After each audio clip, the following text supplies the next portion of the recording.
چونکہ عدالت میں ہیں لہذا عدالت میں جو چیز زیر بحث ہوتی ہے اس پر ہمیں رائے دینے میں احتیاط کرنا چاہیے، لیکن جو کچھ بھی اس وقت ہے ملک کی معیشت کی تباہ کاری ان کے ذمہ دار تو وہی ہیں.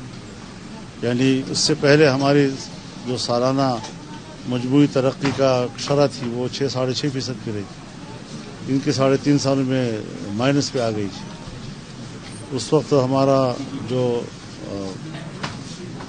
زر مبادلہ کے ذخائر تھے وہ 16-17 ارب پہ تھے، ان کے دور میں 2 ارب پہ آ گئی تھی.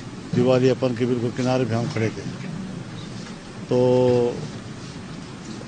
اس وقت ہم لوگ جو ہیں دنیا کی معیشت کا 24ویں نمبر پہ تھے، ان کے 3.5 سالوں میں ہم 47 نمبر پہ چلے گئے.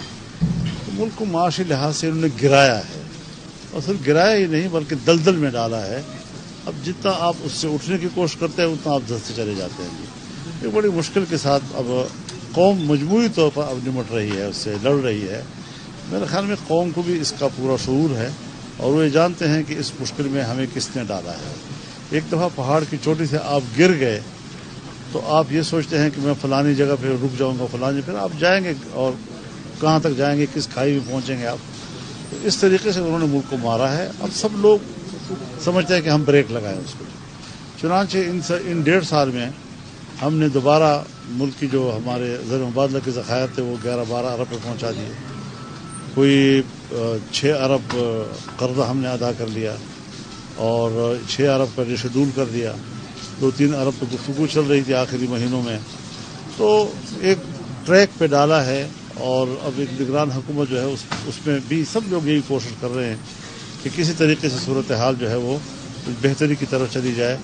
یہ میرے خیال میں اب الیکشن ایشو نہیں ہے بلکہ یہ ایک عام آدمی تک کی ذمہ داری ہے، سیاستدانوں کی، فوج کی بھی، بیوروکریسی کی بھی، اسٹیبلشمنٹ کی بھی، کہ کس طرح ملک کو اب برقرار رکھا جا سکتا ہے.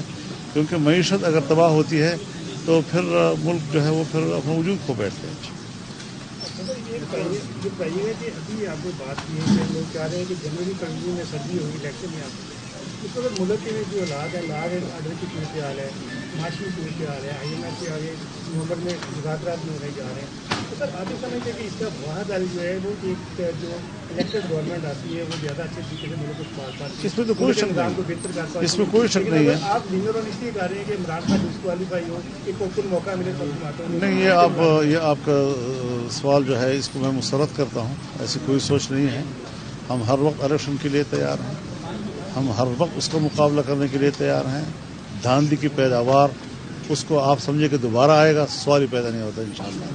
انشاءاللہ بات سنیں نا. تو الیکشن ہر وقت ہم کرنے کو تیار ہیں. آپ کیوں اس بات کو ریکگنائز نہیں کرتے کہ جمعیت علماء اسلام نے 3.5 سال الیکشن ہی کے لیے تحریک چلائی. ہم نے 2018 کے الیکشن کو مسترد کیا اور دوبارہ الیکشن کے مطالبے کے لیے ہم نے کام چلایا. یہ تو عدم اعتماد کی طرف دوسرے دوست چلے گئے تو پھر ہم نے بھی اتحاد نہیں توڑا ان کے ساتھ، لیکن ہمارا ایک نظریاتی ہدف تھا اور ہم اس پر اب بھی قائم ہیں.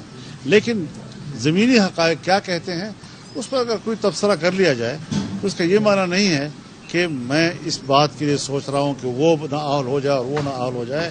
وہ نااہل ہے، اپنی کارکردگی کی بنیاد پر نااہل ہے. ہماری نظروں میں تو وہ پہلے سے نالائق اور نااہل ہے. اگر عدالت بھی نااہل قرار دے گی تو عین قرار واقعی وہ فیصلہ کر دے گی.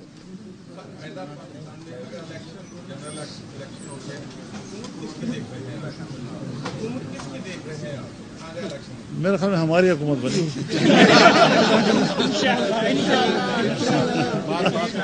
آپ کیوں ہنس پڑے اس بات پہ؟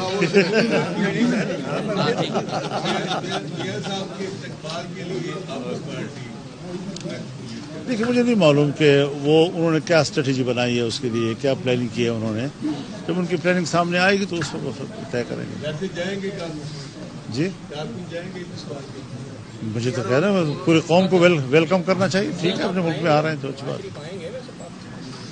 جب بھی ہم نے ان کے دوستوں سے کبھی پوچھا ہے تو کہتے ہیں. مولانا فضل الرحمان نیوز کانفرنس کر رہے ہیں. ان کا کہنا ہے کہ انتخابات کرانا الیکشن کمیشن کا آئینی اختیار ہے.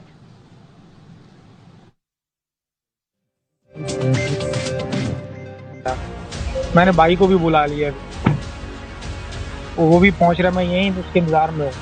جو کچھ ارینج ہو رہا ہے وہ لے کے آ رہا ہے. ارے بھائی وہ نیو کراچی سے پیسے ارینج کر کے آ رہا ہے نا یار اس کی بات ہی نہیں تھی نا. میں ذرا پھر سر سے بات کروں. احسان سے ملنے کے بعد ہمارا نمائندہ بھی نکلا ہی تھا کہ ایک اہلکار نے از خود پاس بلا کر فوڈ ڈپارٹمنٹ